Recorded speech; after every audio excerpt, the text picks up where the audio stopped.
Тэгээд өнөөдөр Швейцарт Америк, Иран их тайвны чуулга болсон, disaster болсон гэдэг хэлхээс өөр ямар ч аргагүй. Ираны төлөөлөгч нар энэ хэлцэл угаасаа бүтэхгүй. Израильчууд Лебаноныг үргэлжлүүлээ бөмбөгдөж байна. Тийм учраас энд ярих юм байхгүй. Тэгээд бид нэр Strait of Hormuz-ыг эргүүлээд хаалаа гэсэн шийдвэр гаргасан. Donald Trump Ираны засгийн газрын төлөөлөгч нарт хандаж бас нэг хурц харгас үг хэлсэн. Та нар оролцохгүй юм бол, харгас зурхгүй юм бол та нар амьд гэртээ харихгүй шүү. Strait of Hormuz нэгдэхгүй юм бол танаа улс ч гэсэн тэр Strait of Hormuz ч гэсэн бид нэр булаа авчихна гэсэн янз бүрийн юм ярьж явж байгаа.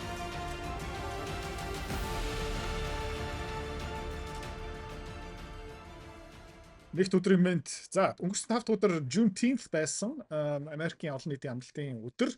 Тийм учраас хөрөнгөний зах зээл хаалттай. Гэхдээ хэдүүлээ юу ийсэн бэ гэх юм бол EOS 5 эсвэл өмнө зараагүй SEO 3 дээр хэдүүлээ айгүй хөөрхөн ашиг авч чадсан. Яагаад вэ гэх юм бол доллар чангарсан, евро эргүүлээд суларсан. За, тэгээд энэ S&P 500 харах юм бол өнгөрсөн 7 хоног бас шинэ Америкийн төв банкын ерөнхийлөгч илтгэлээ тавьсан. Тэгээд нэлээд hawkish ярьсан. Hawkish юу гэсэн юм бэ гэх юм бол хүүгийн төвшнгөө ерөөхдөө дээшлүүлэх санаатай энүүгээрээ дамжуулаад ер нь бол бодлогын хүүгээ өөрчлөн инфляц бууруулна гэх мэтчлэн. За тэгээд хүүгийн төвшин өсөх тусмаа ерөөхдөө хувьцаанууд тэрнээс болоод жоохон цохилт авдаг тийм учраас өнгөрсөн 3 сешн ерөөхдөө таад нь харж байгаа бол S&P 500 жоохон уналттай байна. Nasdaq бол хийбэндээ Dow Jones баг зэргийн уналт авсан. Тэгээд IWM нөгөө арай жижигхэн стокуудыг харах юм бол ерөөхдөө тогтвортой. За, энэс болоод бас алт томоохон уналт авсан. Ерөөхдөө өнгөрсөн 3 дахь өдөр, өнгөрсөн 4 дахь өдөр. За, өнөөдөр баг зэрэг өсөлт хийж байгаа. Тэгээ хэдүүлээ одоо юу хармаар байна гэх юм бол энэ долларыг хармаар байна. Яагаад вэ гэх юм бол тэгээ 3 дахь өдөр амар том candle ном ногоон болсон. Одоо 99.5-аас бараг 100.5 руу өссөн. Ерөөхдөө ийм төрлийн candle маш хомс хаяал болдог. Тэгээд дараагийн өдөр 4 дахь өдөр дахиад өсөөд бараг 1.1 руу ингээ хөрсөн. За тэгээ ингээд хэдүүлээ ингээ хараад үзэх юм бол юу ярьж ирсэн бэ гэх юм бол basing pattern ярьж ирсэн. За тэгээд томоохон rectangular sideways consolidation ярьж ирсэн.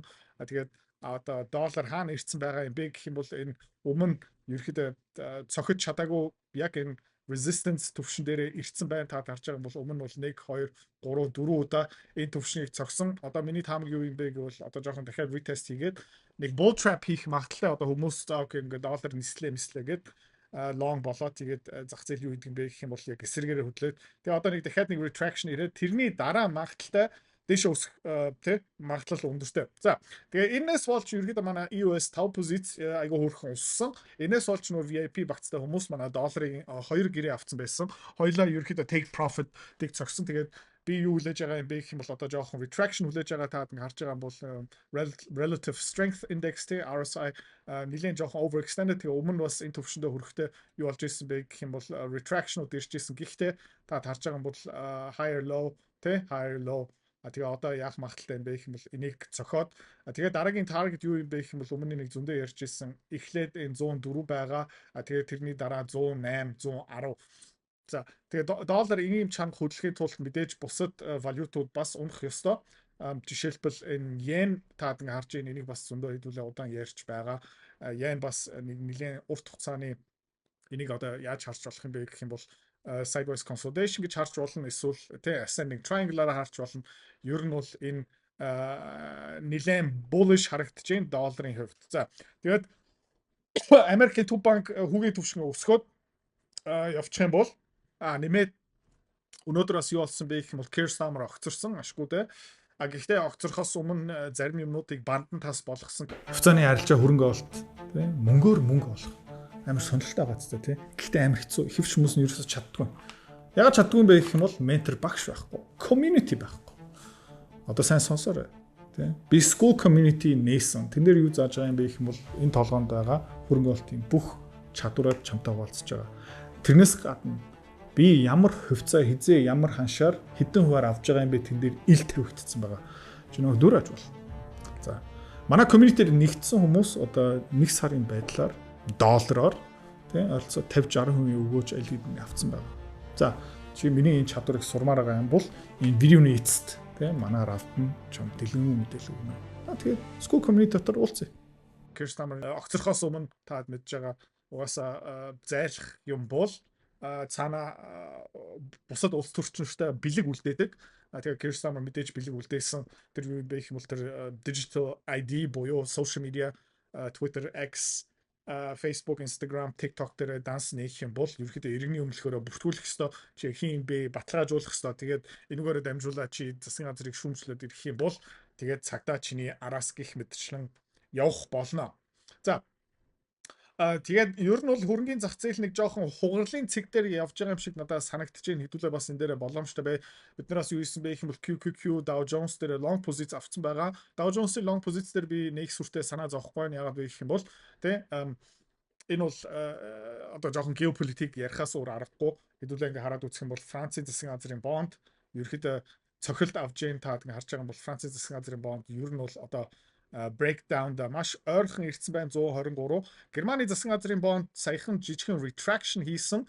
Өнөөдөр VIP багц дээр хэдүүлээ бас энэ FPGL дээр дахиад нэг гэрээ нэмэн ягаад гэх юм бол энэ бас ерөөхдөө доошоо явах магадлал өндөртэй юм шиг харагдаж байна. Тэгээ Францын засгийн газрын бонд, Италийн засгийн газрын бонд, Англи улсын засгийн газрын бонд бүгдээрээ ерөөхдөө нэлээд стресстэй харагдаж байгаа. Тэгээд удахгүй breakdown ирэх магадaltaй. Гэхдээ шулуухан доошоо унахгүй мэдээч ингээ сэгсрэн false move хийн fake out болно.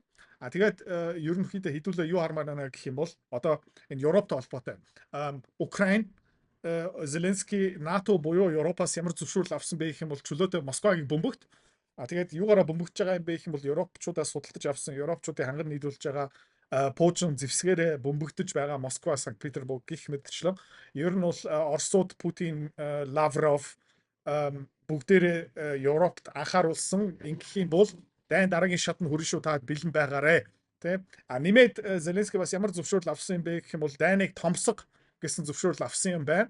Тэр юу гэсэн үг юм бэ гэх юм бол одоо Беларусь руу удахгүй дайралт хийх магадaltaй. За тэгээд энэ project Украины төсөл маань дараагийн шатанд хурж байх шиг байна. Энэ дайныг зогсоох хүн ерөөхдөө алга. Тэгээд энэ дараагийн шатанд хүрэх юм бол ер нь бол энэ бидний харагдаж байгаа энэ technical formation те энэ Германы засгийн газрын бонд ерөөхдөө breakdown хийхэд бэлэн байна. Францын засгийн газрын бонд breakdown хийхэд бэлэн байна. Еврог хэдүүлээ бас харж байгаа US 5 дээр ер нь бол айгүй хөрхэн ашиг хийсэн.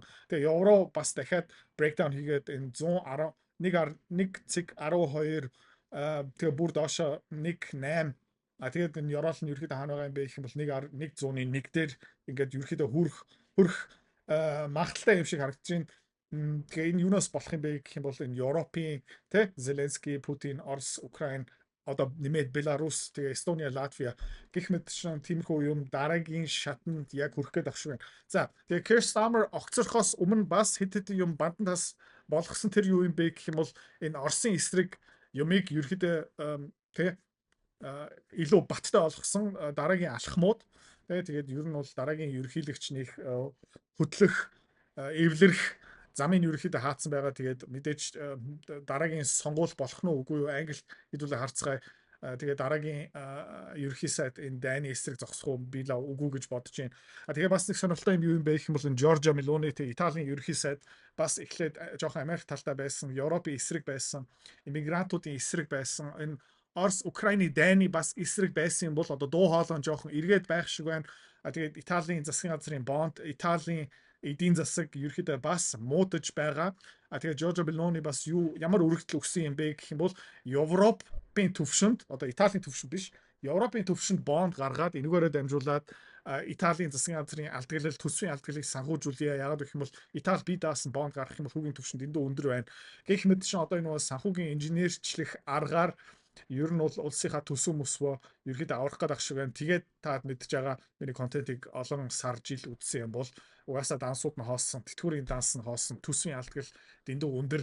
Тэгээд улс төрчнөр ард түмэндээ буцаагаад очоод за бид нэр ингээд фейлдсэн юм аа гэж ерөөдөө амнаас нь гарах боломжгүй учраас ер нь бол гац гаргалаа нь юу юм бэ гэх юм бол дайн байх шиг байна. За тэгээд энэ алтыг хэдүүлээ бас нэг хармаар байна. Яг гэх юм бол энэ collapse эсвэл энэ алтны correction та харж байна бараг нэг 20 хэдэн хувиараа унчлаа.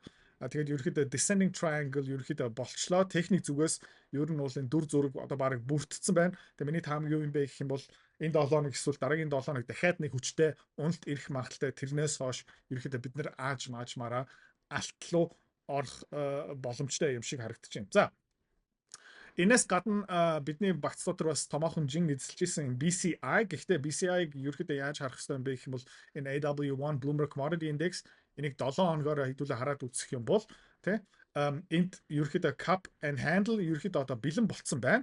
Тэгээд бүр томоор ингээ хараад үзсэн бол тий 2014 оны cup and handle одоо ер нь бол бас ингээ бүрдээд явж байна. Тэгээд өнөөдөр Швейцарт Америк, Иран, Пакистан, Катар, Middle East-ийн орнуудын их тайвны чуулга болсон. Тэгээд тэнд юу болсон юм бэ гэх юм бол disaster болсон гэдэг гэж хэлэхээс өөр ямар ч аргагүй. Яг гэх юм бол Ираны төлөөлөгч нар нь хуралдаа оролцохгүй гэж байсан. Эсвэл хоцроод оролцсон. Тэгээд юу хэлсэн юм бэ гэх юм бол энэ хилцэл угаасаа бүтэхгүй. Яг гэх юм бол Израильчууд Лебаноныг өргөжлүүлээ бөмбөгдөж байна.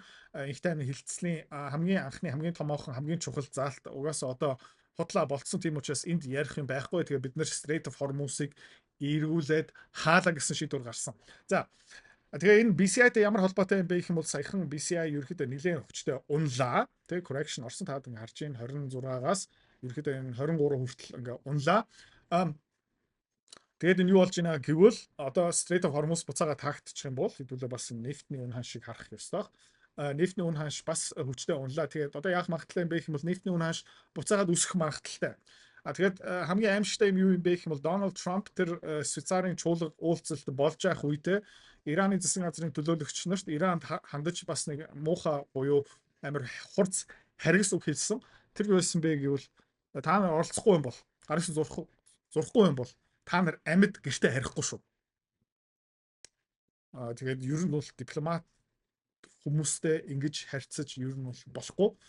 Тэгээд Strait of Hormuz нэгтгэхгүй юм бол танаа улс ч гэсэн тэр Strait of Hormuz ч гэсэн бид нэр булаагаад авчнаа гэсэн янз бүр юм ярьж явж байгаа. Тэгээд энэ ерөөхдөө яаж дуусах нь хаашаа явах нь хэдүүлээ харцгаая. Гэхдээ нэг сайн дуусахгүй байх. Тийм учраас бас удахгүй BCI лөө нэмж хөрөнгө олт хийх ёстой юм шиг харагдаж байна. Гэхдээ одоо яг хугарлын цэг дээр явж байгаа тийм учраас яг одоо энгийн мэнги тгий гэсэн юм одоохондоо тодорхой биш. Өнөөдөр хэдүүлээ яах юм бэ гэх юм бол дахиад евро дээр жоохон ашиг авъя.